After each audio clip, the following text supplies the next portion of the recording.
Welcome to the fifth and final episode of the Prince of a Nation series of In the Middle, hosted by Roy and Cedric.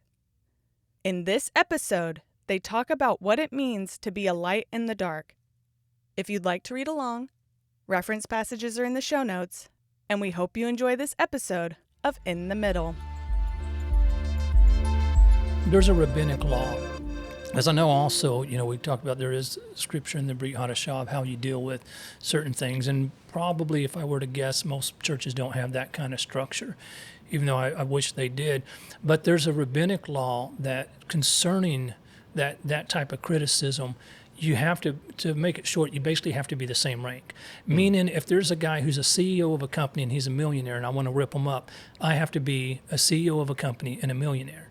Right. I have to be on equal footing with the person that I'm against on this. It's not permitted if you're the janitor and you're ripping up all these, Steve Jobs he's passed away, but all these CEO billionaires.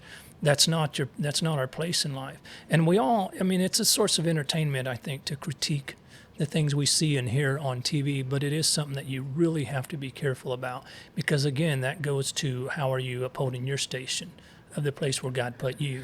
Right. And, it's funny because all of us understand empirically, when we do whatever it is that we do at our station, at our level, like we get up and we go in and we apply the skills and the knowledge and the experience that we have accrued over the time that we've been living and working and endeavoring in whatever area, that we have an insight because we've been doing it, right? Yeah. So to assume that's the balance of what I just said on that rabbinic law. If you're doing it, you have insight that you couldn't possibly have, if you're not doing it. So criticizing it without understanding, which is what you would have to be doing if you're not in that position or have not held that responsibility, haven't had to, haven't had to walk in their shoes, haven't had to hold Occam's razor and make a decision that was going to impact whatever it was going to impact, and the chips fall where they and deal with and carry the weight of that. If you haven't had to do that, it is not reasonable to judge or criticize. Yeah. Sure, they may make decisions that may impact things that you care about and people that you care about, but don't forget that they're human beings walking in what they know. And that goes it goes the same way, the opposite direction. And I don't know how many times I've heard in ministerial circles about a homeless person. Well, they're homeless because they're on drugs. They're homeless because they're alcoholics. That you're doing the same thing in that case. And I was trying to remember the scripture, and I've recited it all the time, but for some reason, when there's a microphone in front of me, I can't recite it. Right. But it's basically rebuking the person who does not consider the afflictions of the poor. Right. And whereas I put the afflictions of the afflicted, because that's what it means, poor in spirit, poor in soul. And so when you're attacking people, and I think sometimes people do that to kind of protect their hearts in a way, because you can only handle so much grief. And if you're really considering the afflictions of the afflicted, some of that kind of can get on you. You don't feel so good anymore. But we're supposed to at least have the ability to consider and understand, or at least consider their afflictions, and kind of be able to be a little empathetic towards that. So that the same person who's ripping up the person in the high place and you're ripping up the person in the low place, I've learned everything I need to about you. Right. I know what manner of a person you are, Right. And the lack of compassion, empathy, all of the things. We have to figure out how to navigate life together and appreciate one another in a more authentic way. And I think, again, it's where the world is right now. Yeah. Of course, because the world is there, those of us who carry this thing authentically, who really do care about what God cares about, and are trying our best to live it, we stand out. You cannot do this the way he said do it right now in this season and not be obvious. Yeah. Oh, no. Yeah, you are very you're conspicuous. Very obvious. Yeah, very much so. So it is. It really does take a commitment. Yeah. To live this life with intent. I really enjoyed the part about the Levites on that. When I was first reading, like I said, I really was struggling with the caste systems and the layers to society.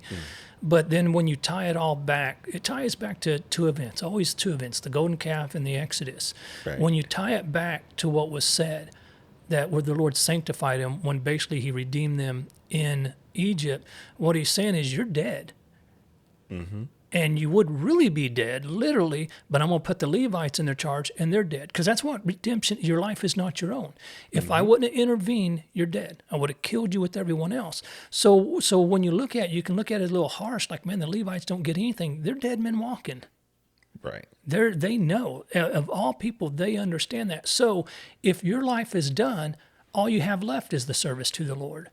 And if you look at ministries, whether rabbinic ministries or pastoral ministries, you're standing in the role of a Levite at the least, in that kind of structure. I'm not saying you're literally a Levite, but that's the structure that you're picking up, and you have to be dead to the world. That's the process. And Paul said it like this in Romans 12:1. I beseech you, therefore, brethren, by the mercies of God, that ye present your bodies a living sacrifice, holy, acceptable unto God, which is your reasonable service.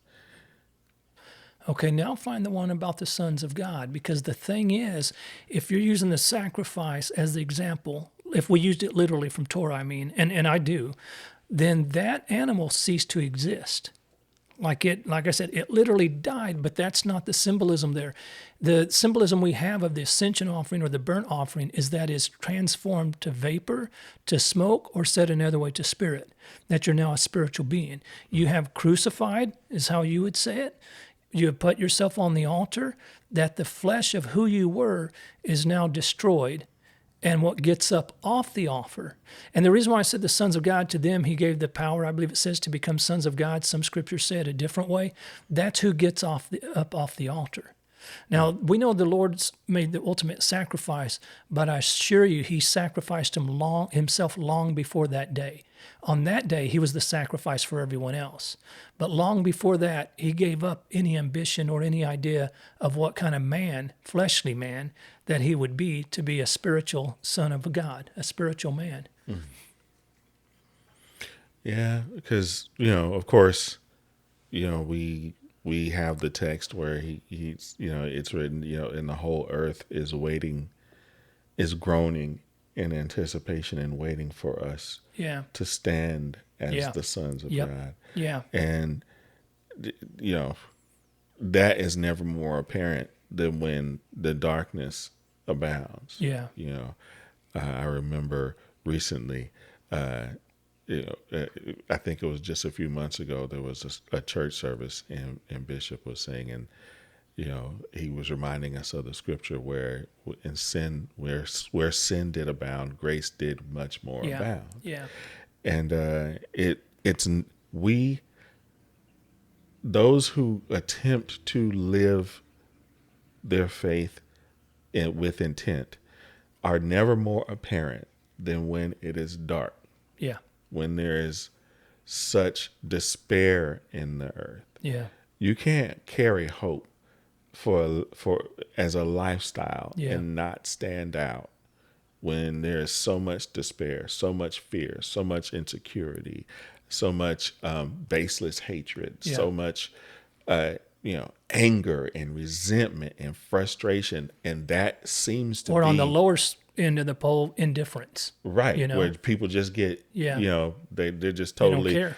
They be getting numb because it's such an inundation that they just they feel like they can't drum up the energy to carry anymore. Let me just make it through the day. Let me just survive this moment, and they get to indifference.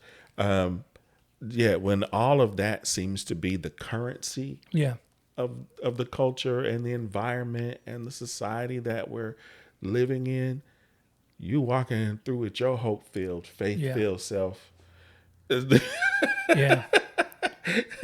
We almost look crazy to the world. You know, stick out like a sore thumb. Right. But one thing I'm reminded of, and it's where my hope lies. I mean, yes, my hope is in Mashiach. My hope is in the Father. But I have this other hope. as much darkness as begins to feel, when everyone's talking about, oh, it's getting dark out there, it's getting dark out, things are going bad, I'm always reminded of the increase of stored potential at the same time. The darker it gets, the more potential there is for the light. And I really do believe a way that if you're not getting your light, I'll get my light and yours. I'll get both. If you're not fulfilling that because you're caught up in the darkness, it's going to go somewhere. It's not a, well, I've told you this before, from our readings, it's a numbered account. There's so much light and there's so much darkness. So if there's 10 units of light, 10 units of darkness, 5 was to go to me of light, 5 to you, but you took the 10 units of darkness, then I'll take the whole 10, you know. And in our mindset, it transfers that way. It's available to be had, to be beholden, I guess. Yeah, that I was sharing with someone the principle that you had expressed to me of converting darkness to light. You know, and how, what a tremendous opportunity it is to be able to navigate existence with God in such a way that as you travel through on your sojourn through this dimension of life, you get the opportunity to handle the stuff of creation in a way that converts darkness into light. And transforms dark circumstances and hopeless situations into something that inspires and uplifts all those who behold it. You can become that light that Jesus said that we are to be, you know, that you know, he said, you know, that if no man starts a lamp and puts it under a bushel, but instead he puts it in the middle of the room so that it may spread and shed light for everyone. That we can be that light that God has placed in whatever space of the world that he has placed us in, to shed light to everyone. We get the privilege of doing that. And that is, you know, from my perspective, when I look at, you know, my community right now in America, or my neighborhood, and in my neighborhood, it's actually a fairly diverse neighborhood. There are people of African American and Latin and white and Asian descent, all living in this, you know, suburban residential area, you know, homes and you know, all this, and a couple of apartment complexes down the road, and we see all the kids out there doing their things at the park, you know, a couple of blocks away, and when I look at that space and think I have the opportunity to bring light into it, and make it a little bit better for the people around me, something about the way that my family lives and moves and operates, and the way we speak to people and smile and encourage and uplift others can make it better. And I think also that goes with that is also the understanding that darkness can, and if given the opportunity, will overtake you. So when you're responding to these moments of darkness, or units of darkness as I call it, and you respond back with darkness, the person that cuts you off in traffic, he flips you off, you flip him off. These things will overtake you, and it becomes who you are.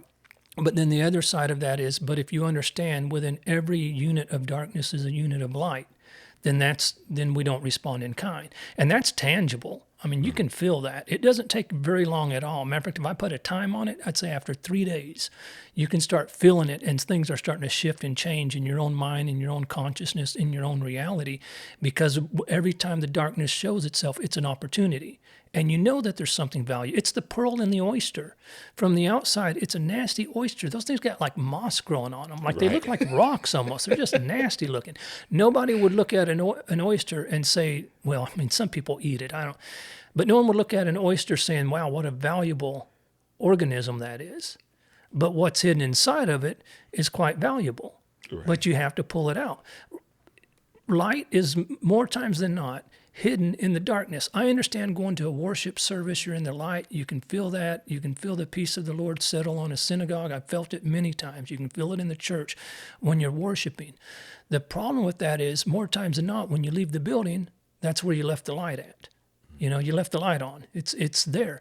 But out in the world, when darkness is presenting itself, inside of that darkness is your provision of light to add to yourself. And then that strengthens you for the next moment, which strengthens you for the next moment. I mean, it is something, like I said, it's tangible, it can be felt, and it's something that you can operate in, but you have to see the value of the bad things. And the bad things, the opposite things are the most valuable. What is the most valuable thing in Judaism? A question. It's not what someone tells you about Torah, it's what you ask the rabbi about. What question did you bring to him? That's the most valuable thing. What is the most valuable thing in this world? I'm sorry to say it, but it's light, or it's darkness. Because in that darkness is your light, once you handle it the way you're supposed to handle it. And that's why in the Brit Hadashah, someone slapped you, give them the other cheek. Someone asked for a shirt, give them your jacket. That's the element. For whatever reason, Scripture doesn't specifically say the kind of the point of those things. It's listed as a conduct, and we have that in Torah. And that's why we stop down and we look at Torah this way, because it's what is in the negative space of Torah, or Scripture, is what we're supposed to figure out by living it. By doing it, we would realize these things, and then we would know them to be so. When you're encountering issues with a person or with a situation that you can say, man, this is darkness, if you know the light is in there, when you respond according to what Scripture tells you, you feel that and you come away with that awareness. It's the experiential part of walking out the Word that reveals some of the biggest, greatest mysteries of Torah. That should be a book. Well, today it's a podcast. Right. Maybe one day it'll be a book. Right. Because it's a hard thing to articulate those things, intellectually speaking, or intelligently speaking, really. Because even in my own hearing, it can sound a little silly sometimes, but it's something that I know to be so. Right. I've experienced it so much, I know that to be fact. Now, what would be nice is if because of that, then that obviously would mean that I handle everything the correct way right off the bat. It's not the case. Because in human nature, there's darkness and light. It's got its own battle going on there. And even within your own mind, you're fighting yourself to release what is of the Lord within you. What God put in you as part of the spirit that he placed in you is covered in the fleshly being, which is, as we know, the opposite of that. And so even with ourselves, we're having that battle. But taking control of the mind is certainly a worthwhile task. To controlling and I call it controlling your emotions, how you're going to respond. Something happens, you have an emotional response.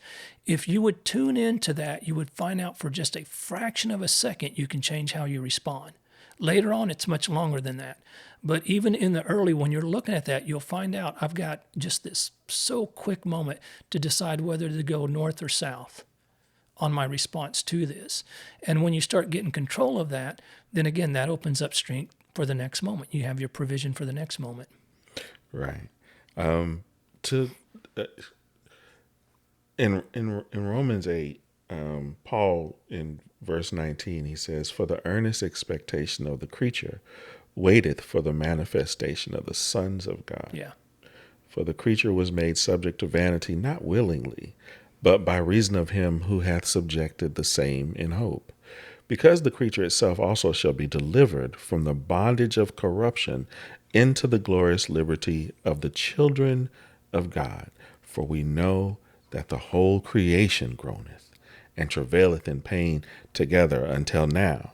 Which is like, okay, so everything is waiting for the sons of God. Yourself included by the reading of that. Yeah, even your mortal being. And he continues, because he wants to make that point. He punctuates it or puts an exclamation point on it and says, "And not only they, but ourselves also, which have the first fruits of the Spirit, even we ourselves groan within ourselves, waiting for the adoption, to wit, the redemption of our body.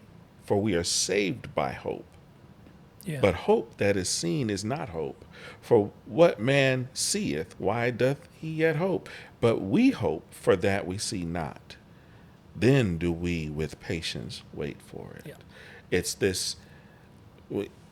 It's funny because I'm reminded of this book by our former president, "The Audacity of Hope." Yeah. The title of that book. It is that audacity. It's a good title, right? The Audacity of Hope. The audacity to hope for something that, like, who would ever, like, I'm going to manifest God in the earth. Like, who would have the audacity to hope such a thing that, by me walking out my faith with authenticity, that all of creation will be made better The audacity of doing right in the middle of wrong. Right. Just that contrast.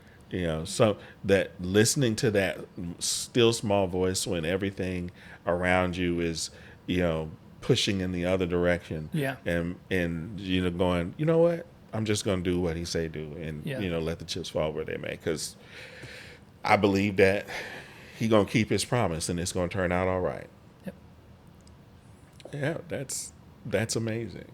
And in this particular text, when we're looking at Numbers 3, and God is telling us, I have taken these people for myself, and I've made them to be mine, and I've done it to redeem the entire nation. Yeah. They are a redemptive sacrifice to me, a living sacrifice that I have made to myself on your behalf, so that you have the capacity to have the relationship with me, which empowers you to be the light.